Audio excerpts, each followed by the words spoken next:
अस्सलाम वालेकुम। आज का हमारा टॉपिक है branches of biology, first year biology chapter number 1 से, जो कि है इंट्रोडक्शन। इंट्रोडक्शन के लिहाज से फिर हम यहाँ पे बायोलॉजी डिस्कस करते हैं पहले टॉपिक में, फिर उसके साथ उसकी डिविजन्स, और लास्ट तीसरा जो टॉपिक आता है वो आता है हमारे पास ब्रांचेस ऑफ बायोलॉजी।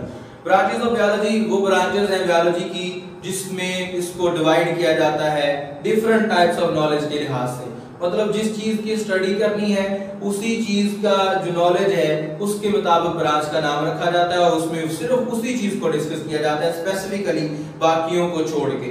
अब अगर आपको याद हो तो हमने जो पहले इंट्रोडक्शन में हमने पढ़ा उसमें हम कहते हैं कि जो बायोलॉजी है वो दो वर्ड से, बायोस प्लस लोगोस, इन दोनों से मिलके जो है वो वर्ड बना।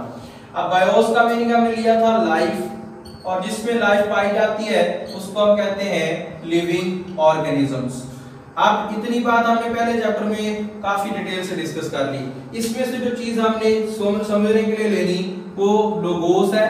लोगोस से हमने लिया था कि अगर हम यहाँ पे एक मीनिंग ले उसका, तो उसका मीनिंग टू स्टडी भी आता है। To thought, to reason, to study, तीनों मीनिंग उसके बनते हैं। अब हमें अपने टॉपिक के मुताबिक ये वर्ड सूट करता है तो हम इसी को कोट करेंगे।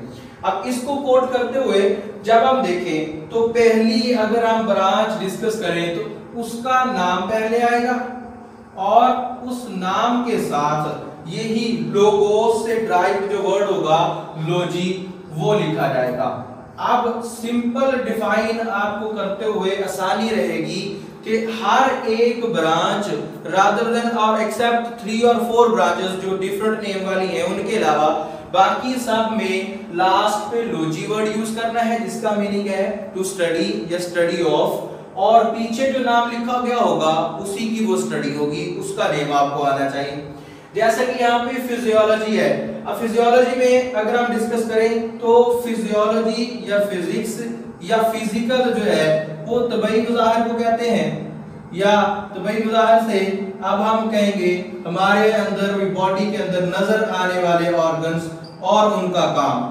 नजर आने वाले ऑर्गन और उनका काम, यानी जैसा कि हमारे बाजू है, हमारी टांगे हैं, अगर हम इनको देखें तो इनका फंक्शन भी साथ डिस्कस करते हैं कि बाजुओं का क्या काम है, टांगों का क्या काम है। इसी तरह दूसरे जो जानवर हैं उनके अंदर उनके बाजू टांगों का क्या काम है।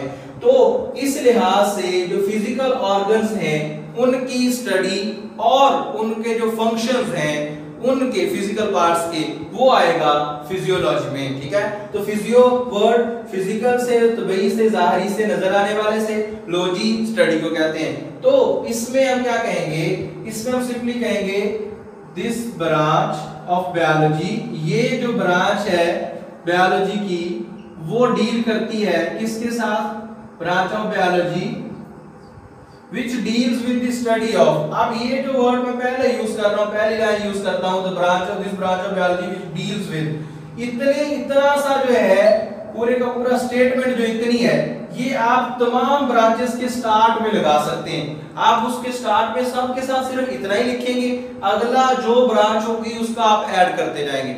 जैसे कि ये है तो इसमें हम कहेंगे this branch of biology deals with the study of, branch deal with the study of. अब स्टडी ऑफ क्या आ गया, वही लॉजी वाला, क्या होगी, study of physical parts and their functions, physical parts of organisms and their functions, और इन जानदारों के जो फिजिकल पार्ट्स हैं उनकी स्टडी और उन फिजिकल पार्ट्स के फंक्शंस, वो दोनों डिस्कस हो जाएंगे। अब इस लिहाज से पहली चीज जो हमें ज़हन में आई वो ये कि लॉजी स्टडी के लिए यूज करेंगे सबके साथ, और पिछला वर्ड वो होगा जिसके मुताल्लिक हम पढ़ने जा रहे होते हैं। इसी लिहाज से अगर हम अगली ब्रांच को देखें जिसको हम कहते हैं हिस्टोलॉजी, तो अब ये जो वर्ड है हिस्टो, ये भी ग्रीक वर्ड है जिसका मीनिंग है टिश्यू, और लॉजी स्टडी को कहते हैं, जैसे हमने पहले देख लिया। अब इस लिहाज से जब हम हिस्टो की बात करेंगे तो हिस्टो टिश्यूज को कहा जाता है ग्रीक में। और टिश्यू क्या होता है, tissue group of similar cells है performing same function having same origin. Tissues की स्टडी कहलाएगी histology. Logy means study, histo means tissue. तो सेम वही चीज यहाँ पे आप लिखते हुए this branch of biology which deals with इतना लिख के आगे आप इसकी जो है वो कोड कर देंगे with the study of tissues, study of tissues. बिल्कुल सिंपल सा तरीका है ब्रांचों को ज़हन में रखने का। पहले वो कोड करते जाना, पीछे वाले का मीनिंग लेते जाना, लॉजी का मीनिंग है स्टडी, और वो उसमें हम ऐड करते जाएंगे।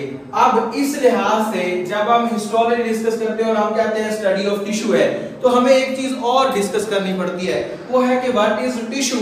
बिकॉज हमने ये तो कह दिया कि ये स्टडी ऑफ टिश्यू है, तो हमें ये भी पता होना चाहिए कि टिश्यू क्या होता है। अब टिश्यूज के लिए हम जो वर्ड यूज करते हैं वो ये है कि हम टिश्यूज को कहते हैं कि ये एक्चुअल में ग्रुप है किसका, सिमिलर सेल्स का, a group of similar sales, एक जैसे सेल्स का ग्रुप परफॉर्मिंग सेम फंक्शन, या उसको हम कहेंगे सेल्स हैविंग सेम ओरिजिन, जो कि जिनका ओरिजिन सेम हो, having same origin and performing same function, और वो फंक्शन भी एक जैसा करें, परफॉर्मिंग सेम फंक्शन, एक जैसा फंक्शन दें, तो वो कहलाएगा टिश्यू। अब इन टिश्यूज में हम नर्व टिश्यू की बात कर सकते हैं, मसल टिश्यू की बात कर सकते हैं, टिश्यूज को हम रेशे या पट्टे जो है वो भी बोलते हैं। तो टिश्यूज की डिफाइन अब दूसरी आ गई, किस लिहाज से, हिस्टोलॉजी के लिहाज से। तो अब हम इसमें यही डिफाइन जो है वो लिख सकते हैं। अब ये डिफाइन अलग से भी आ जाती है और ब्रांच के साथ भी डिस्कस होती है। इसके अलावा इसके साथ और सारी ब्रांचेस जो है वो डिस्कस होती रहती हैं। उनमें जैसे कि अब हमने वो डिस्कस कर ली तो आएगी मॉर्फोलॉजी। नेक्स्ट इसके बाद अगर हम मॉर्फोलॉजी की बात करें तो जो मॉर्फो वर्ड है वो ड्राइव्ड है और लॉजी वर्ड फिर वही आएगा स्टडी वाला। अब इसमें फिर हम वही चीज डिस्कस करेंगे कि this branch of biology we deal with the study of. अब स्टडी ऑफ जो वर्ड है वो लगेगा लॉजी की वजह से, मॉर्फो जो वर्ड है मॉर्फो निकला फॉर्म से। अब इसको हम फॉर्म या स्ट्रक्चर, दो मीनिंग है इसके, फॉर्म या स्ट्रक्चर जिसको हम कहते हैं उर्दू में साख, उसकी स्टडी है। तो मॉर्फोलॉजी क्या हो गया, वो सारा का सारा पिछले वाला हिस्सा लिख के आगे हम लिखेंगे we deal with the study of form and structure of living organisms, structures of living organisms, जानदारों की साख्तों की, उनके ढांचे की स्टडी जो है वो हम करते हैं मॉर्फोलॉजी में। मॉर्फोलॉजी के साथ साख्तों की स्टडी के साथ एक और आती है ब्रांच जो कि अब ये जो है वो एक्सटर्नल मॉर्फोलॉजी है, उसको हम इंटरनल मॉर्फोलॉजी भी कहते हैं, लेकिन उसका नाम इससे थोड़ा डिफरेंट भी लिखा जाता है। उसमें अब हम डिस्कस करते हैं मॉर्फोलॉजी के बाद एनाटॉमी। अब वो जो एनाटॉमी है इसमें भी ये दो वर्ड अलग अलग आते हैं, एनाटॉमी दोनों। अब ये जो एना है इट मींस इंटरनल, और जो यहाँ पे टमी वर्ड यूज करेंगे वो होगा ऑर्गन्स के लिए या साख्ते जिनको हम कहते हैं स्ट्रक्चर्स के लिए। अब इन दोनों से मुराद है कि जो जानदारों के अंदरूनी अज़ा है या अंदर पाए जाने वाली जो चीजें हैं उनकी स्टडी जो है वो कहलाएगी।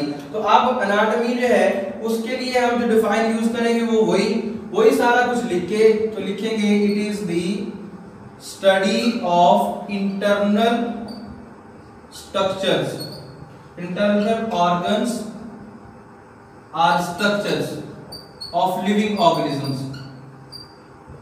तो ये स्टडी है जानदारों के अंदरूनी अज़ा या उनके अंदरूनी साख्तों की, लिविंग ऑर्गेनिजम्स की।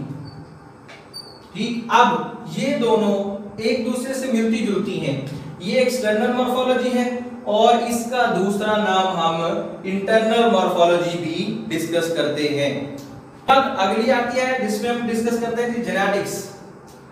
जेनेटिक्स के लिए जो हम जेनेटिक्स वर्ड यूज करते हैं, जैसे कि आपने जीन का नाम सुना होगा, ये डीएनए का स्मॉलेस्ट पार्ट है जो हेरिडिटरी मटेरियल भी है और यूनिट ऑफ इनहेरिटेंस है, यानी जो विरासती इकाई है वो है ये कि इसके अंदर सारी चीजें पाई जाती हैं। अब उस लिहाज से इसमें जो जेनेटिक्स है इसमें हम कहेंगे it is the study of gene, और दूसरी बात करेंगे and its role in inheritance, और उसका किरदार किसमें, विरासत में। अब विरासत क्या होती है? विरासत बायोलॉजी में विरासत से मुराद है ट्रेट्स का या खुसूसियात का अपने वालिदैन से बच्चों में मुंतकिल होना, यानी वालिदैन से बच्चों में खुसूसियात का आना। मसलन किसी को कहना कि उसमें जो गुस्सा है उसके बाप वाला है, या उसमें समझदारी उसकी माँ वाली है। ये जो हम रिलेट करवा रहे हैं उस बच्चे की अदात को उसकी माँ या बाप के साथ, वो एक्चुअल में उसकी इनहेरिटेंस है, ये विरासत है। इस विरासत में जो ट्रांसमिशन होती है वो जीन्स के जरिए होती है।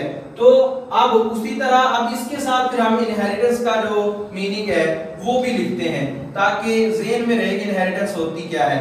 Inheritance means transmission of traits, यानी ट्रेट्स की ट्रांसमिशन, ट्रांसफर होना ट्रेट्स का या खुसूसियात का, फ्रॉम इंसेस्टर टू डिसेंडेंट या इंसेस्टर टू ऑफस्प्रिंग, माँ बाप से औलाद में मुंतकिली को हम कहते हैं विरासत, और विरासत की इकाई है जीन, और जीन की स्टडी कहलाती है जेनेटिक्स। अब इसके साथ और दूसरी जो ब्रांचेस हैं उनके बारे में भी हम डिस्कस करेंगे।